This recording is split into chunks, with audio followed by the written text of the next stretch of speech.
Galley La Podcast. I'm your host, Geboss, and with me, as always, is your other host, Akainu Fanboy. Yo, yo. And today we're going over chapters 174 through 180 of Jujutsu Kaisen, covering the Sendai colony part of the Culling Games. And if you like our content, please like and subscribe, and let us know what you thought of this action-filled part of the Culling Games. Although I feel that's kind of redundant because the Culling Games has been all action so far. But yeah, we pick right back up from the last time with Yuta taking down Druve, one of the reincarnated sorcerers, breaking the stalemate in Sendai Colony. And you already speculated on Yuta's strength in the last one, and has this changed your mind, like in terms of power scaling or what? I think it further solidifies. So, I guess you could say there's one L he took where he was trying to not show them his reverse curse technique, basically, but he had to end up using Rika for that and everything like that. That was one L. But then if you look at like kind of objectively how many people he's dealt with compared to Itadori and Megumi, it's definitely a lot more different. Because he's taken down 4 high tiers. And now I'm not saying like, let's say the okay, you're gonna have to help me with the names. The first one he took out the older gentleman who helped take down that Civil War. Sorry. So I'm not saying he was the strongest because he had the most points, but you could say he had relative comparative power to all the 4 because the other 4 were in a stalemate, basically. You know, where they couldn't risk fighting each other. So you could say all 4 of these guys were relatively close in power to one another. And they all showed a lot of very impressive feats for them to like kind of, and we know Yuta is a special grade sorcerer, basically. So we have to assume all the others are special grade sorcerers as well. And to see how well he did with all of them. And then compared to the lawyer guy, Higuruma. Higuruma, yeah. Higuruma was only like grade 1. Yeah. So I think that they're more on par with grade 1s just because it's not revealed yet, but there's specifically a reason why special grades are called special grades. Gotcha. Okay. So, yeah, I don't think that these guys would fit the criteria, but they're definitely at least grade 1. Yeah, which isn't anything to necessarily like, you know, like to talk down, because think of just the feats they're showing, and we've seen like grade 1s like Nanami too, who are like pretty impressive and stuff like that. You know, so who can like tango with some special grades too as well. You know. Yeah. So. And I thought like the fight was like pretty interesting in that respect. So it was interesting how Yuta wasn't at that level of strength where he could not take out this cursed spirit, the cockroach cursed spirit, without using his reverse curse technique and everything like that. So I thought that was interesting. But yeah, as soon as he resulted to that, it was game over. Exactly. You know, yeah. And he was fighting it without Rika because Rika was protecting all the townspeople that were. So he wasn't even at full power when he took this guy out. Yeah. So, yeah, but I guess just on the point of, I guess without spoiling, you could just like not answer the question too, but if it spoils. But so even though the cockroach is like a special grade and they were kind of like all in a stalemate and everything like that, you wouldn't then infer that these other sorcerers were special grade as well. So, I think the way that everything is tiered is that special grade sorcerers are like a tier above the special grade spirits, and I think grade 1. I think special grade spirits are more on tier with grade 1 grade 1 sorcerers, because it's like a ladder rather than evenly distributed. Yeah, if that makes sense. Right. And this fight was like pretty crazy though, just insane how he just like rips the head off basically. I like explodes it his head and everything like that, which I was just like, man, this pure savagery, and then he just heals immediately. So when he uses reverse curse technique, he cannot even go full power with like he didn't use a domain, he didn't use Rika, he more or less kind of just negative the guy. Once he was able to use his full power, a lot of his power. So I thought that was interesting, and which gives these grade 1 sorcerers an advantage too, because these other two are able to see his ability, and they get the jump on him. Yet Yuta still comes out on top. Yeah. I think just reading this all the way through, this fight I think is really good, like kind of a back and forth between all of them. Even though like Yuta does try to go all out at one point, but I think that was more of a defensive measure, more so than like trying to take them out. But yeah, I think that this fight is I think it's better than the Reggie fight and the Higuruma fight so far. Yeah, I agree with you. And yeah, just a quick power scaling thing to compare Itadori and Megumi, like let's just say those are grade 1s. Well, he's fighting like 4 grade 1s. Yeah, right now, like back to back. Yeah, he could not. I don't think Itadori or Fushiguro could have done anything to these guys, or they would have had a much harder time. Yeah. Sugano would probably have to come out for this. Yeah, but yeah, but I just want to bring up Rika really quick, because so far this is like the only kind of confirmation that we have for how Rika is what she is, because at the end of JJK 0, the spirit of her left, but she left behind the Shikigami version. I think that's what it is. It's kind of vague, but yeah, I think that's where Gege is like having his cake and eating it too, like having the closure of Rika passing on, but still Yuta keeping the power. Yeah, right. Yeah, so I thought, so it was cool to see her back again, and it was interesting that she was able to hold off one of them on her own, and then Yuta was able to like do the same thing and everything like that. So yeah, it was kind of just like crazy fight, and I did enjoy the sorcerer's abilities too. I thought they were really like elaborate and over the top, and it made some really cool like action panels and things like that too. So yeah, I thought that was like really interesting. Yeah, I like Ishigori's personality, just kind of wanting to find someone who can fully satisfy him in terms of battle. Yeah, and and then we get Uro too with her. I really like her ability with the sky shattering and everything. I thought that was really cool how she can manipulate it and like change trajectories of stuff. Yeah, if only Yuta had that power. Oh wait. Yeah. But yeah, one thing I did want to bring up though in relations to her, since she is like a reincarnated thing, she kept bringing up like the Fujiwara clan. Like she keeps thinking that Yuta's part of that, which we do know that Yuta does have like some sort of ancestry based in Jujutsu Society, because he shares the same ancestor as Gojo. But that's the Sugawara clan, or that family.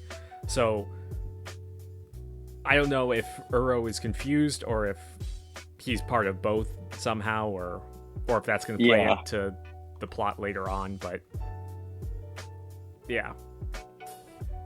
Yeah, for sure. But yeah, it's just something to bring up. Yeah, we're just poking more and more at his lineage and fleshing that out more. But I did like you say, like, you just like, you're just living for yourself. Like, I can't understand how you can only just live for yourself, basically. Yeah. with all the despair in the world, basically. And you kind of see it with the first start of the section of this chapters too, where he's trying to save that young man, and he's like consumed by the cockroaches, and he just looks insanely frustrated with the situation, So Yuta's still Yuta, from episode 0, he's still essentially the same person, even though he's grown so much in power. Yeah, I mean, same thing with having Rika save all the or keep guard over the townspeople in the stadium at the cost of himself too. Yeah. But yeah, speaking of Rika, so we finally get like kind of an explanation of her copy abilities, because it seems like they have to eat part of the people that they want to copy their abilities from. So I don't know how that translated to Inumaki, because he can copy the cursed speech, but yeah. But yeah, it's kind of cool that we got to see that that definite we got that definitely explained to us. Yeah, and it does remind me of let's see, I think it was the first mission he did with Maki in Film Zero, where he so when they went into the school and everything, and I remember she was consuming and eating all the cursed spirits there towards the end when Rika got released. So I'm wondering if that had something to do with it, just kind of like hinting on how they got the abilities, when you saw her eating the cursed spirits back then, so yeah, so I thought that was like really interesting. It was, like I said, it was too bad that we couldn't see the domain and everything like that, but yeah, it was crazy. Yeah, sorry, go. I was gonna say that's the biggest tease that Gege's done, like triple domain expansion with 3 people, one with Yuta and everything, and we just get nothing out of it. We get the cockroach coming back to break up the domain, but Yuta just destroys him like with one blast later on. But yeah, so do you have any ideas like what his potentially could be, just off the top of your head? Oh man.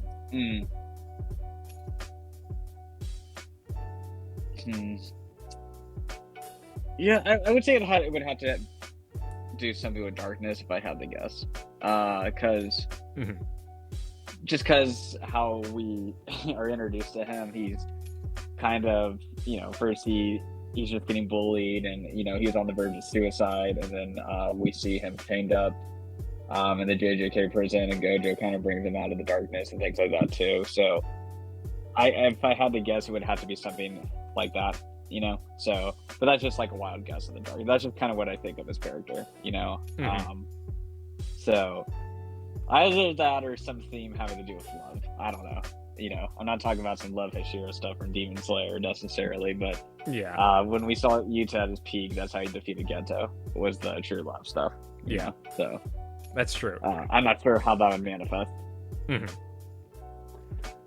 Yeah, but yeah, I really liked how this whole fight ended too, with Yuta kind of tricking Ishigori into hitting himself with his own blast. That was cool. And it was funny to see Ishigori take out Uro. Yeah. With the blast. Yeah. He has such like a weird ability, just launching stuff out of his hair. It's like, imagine with JoJo's ability or something. Yeah. I mean, you haven't even gotten to part 4 yet, I don't think, where the true Pompadour comes in. I think I have just a little bit though, but that is a discussion for another time. But yeah, I did like the cover arts for, I don't know if you call it cover art, for chapter 180, when you see an older Rika with a Yuta doll and everything like that. I thought that was like a touching little cover page right there and everything like that. And I think it kind of works well right here, going against Ichiguro and stuff. And like I said, it's just wild that he just gets their abilities like this and everything, and I don't know. Yeah, it's just kind of crazy to me. like, I was telling you this over text, but when it comes to shonen protagonists and all this stuff, they always get stronger after every fight. With Yuta, it's quite literally like every second he gets quite stronger. If he can get that ability off of you. Mm-hmm. I'm just waiting for him to break out the cockroaches, because he did bite into one of them. But I think, but it might be Rika has to eat him. Because Rika specifically ate Uro's arm to get the sky, or the thin icebreaker. That's what it is. Yeah.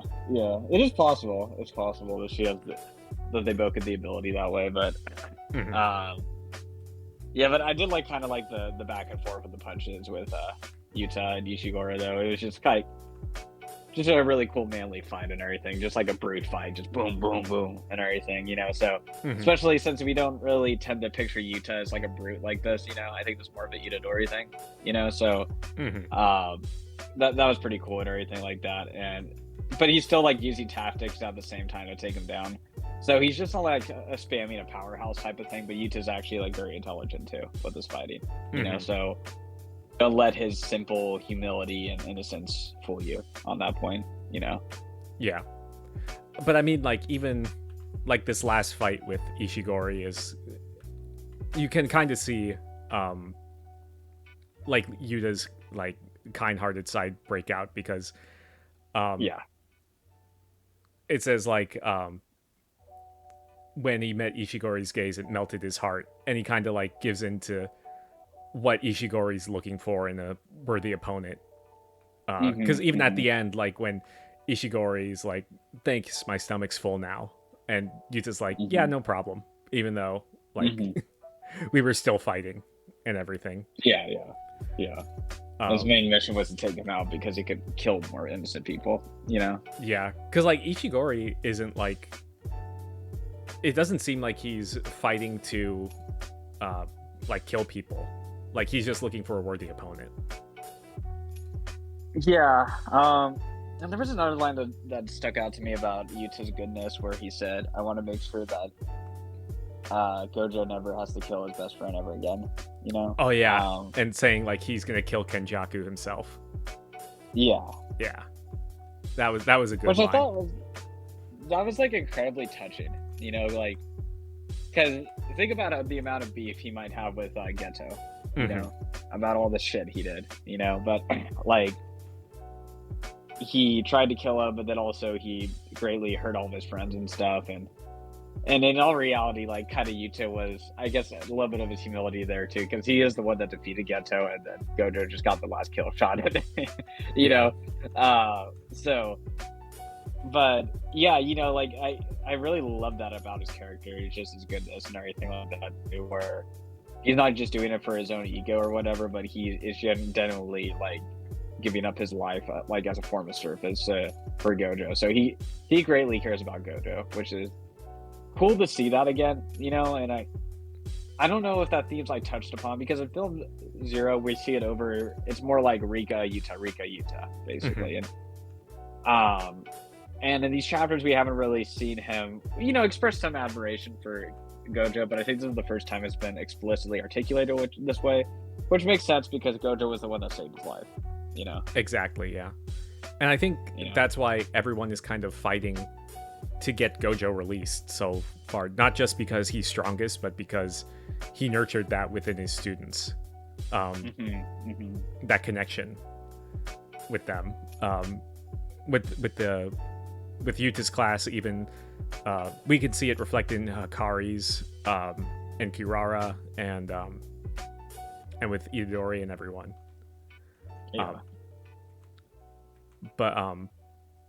Which is cool. Yeah.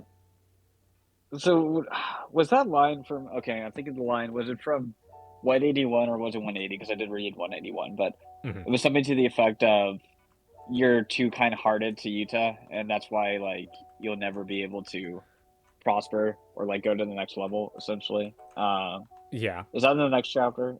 I think. Yeah, so I guess we can touch on that really quick because Because it's basically a continuation of this, anyways, right? You know. yeah, the very beginning of 181 is the continuation or the finale of the fight with Ishigori. Yeah. But yeah, he definitely does say that he's too kind. Mm-hmm. And yeah, and I think I don't know. What are your thoughts on that? I mean, we just spent like the past couple of minutes talking about how he's so kind. So I don't know. I guess people see it as a weakness, but at the same time, it is a strength because it gives you like something to work forward to, rather than just yourself. Yeah, I mean the others he just fought, they all lived for themselves. You know, killing innocent people to get in, you know, higher up in the calling games, and Yuta just decimated them. You know, so I'd say that's one example, and I'd say the MC doesn't live for himself either. You know, and I don't think Gojo's lived for himself. You know, I wouldn't even say Geto's lived for himself either. Yeah, you know, I think he had a messed up cause, but he lived for the cause. He wasn't really doing it for himself. Yeah, you know, so I think that's kind of like, I don't know if that's foreshadowing that that's what's going to hold Yuta back in the end. You know, or is it more subject to the idea of like this guy still hasn't learned the lesson, and that's why he's not great? Because like, when you think about all the most powerful characters in the show, for the most part, they all tend to be very selfless people. Yeah. You know? Megumi is another example too. You know, so it is. I mean, like, dude, like, look at Yuta. It's just like, you know, the dude just like leveled up like 4 times just by doing this one fight. You know, so yeah. Yeah, I don't know. I guess like those are my thoughts on that and everything like that. I think like that's, but I think it goes back to when Yuta was talking to Uro, and he was saying like, how can you just live for yourself, basically, you know? So because the thing that's had Yuta grow more and more as a character is because of his desire to save people. It wasn't out of his desire for himself, you know. So yeah, so I just don't think that guy sees it, basically, you know. Yeah. Plus, these are characters from the past. And they even, I think it was Tengen who said that they had a whole different mindset about battle and everything back then compared to today. So, and that's why they were incorporated in this, to kind of get the bloodlust up in all of this. And I mean, speaking of the reincarnated stuff, though, at the beginning of 181, we do see Sukuna, like what he looked like in the past. So I guess he saw Sukuna at some point. So he lived during that era. And even like Ishigori's whole mindset, speaking of like selfishness, is that he wants to be fulfilled. Compared to Yuta, who's doing it for others. So, and the one that fulfilled him was the selfless guy, though. Yeah. So, yeah. I don't know, it's cool. I like the point of how that's presented even after the fight, you know. And I think, I don't know, maybe that's a good discriminating line between those who are like excellent and those who aren't like adequate, I guess, in a way, you know. And those who are adequate cannot understand why the excellent are excellent too, you know. And I think that's kind of what maybe these chapters are trying to demonstrate, that he still hasn't like learned this lesson, you know, throughout the whole fight, you know. Only part of it, I guess, you know. So, but I did love these chapters though, because I think it was kind of like Itadori's fight too. It's just, you got a lot out of their characters through the back and forth, and it was just like a good reminder why we love Yuta, and further character development of Yuta too, you know. Yeah, I know you're a big fan of Yuta, so I knew you were gonna like these chapters. Yeah, it wasn't even the power stuff. I think it was just like a reminder of like why I like this character, you know, because I don't think we were getting it as much in the past chapters, So I like these chapters a lot more than I did with him fighting Itadori, even though I'd say that in a way that was more impressive, on a combat level. Mm-hmm. Yeah. But yeah, next time, it looks like we're moving over to Tokyo Colony number 2, for the next part. We'll see who ends up fighting over there. Let's go. But yeah, so once again, if you like our content, remember to like and subscribe, and let us know what you thought of these chapters if you're a fan of Yuta. And we'll be coming back with more Jujutsu Kaisen content soon, and also One Piece content. And we will see you guys later. Peace.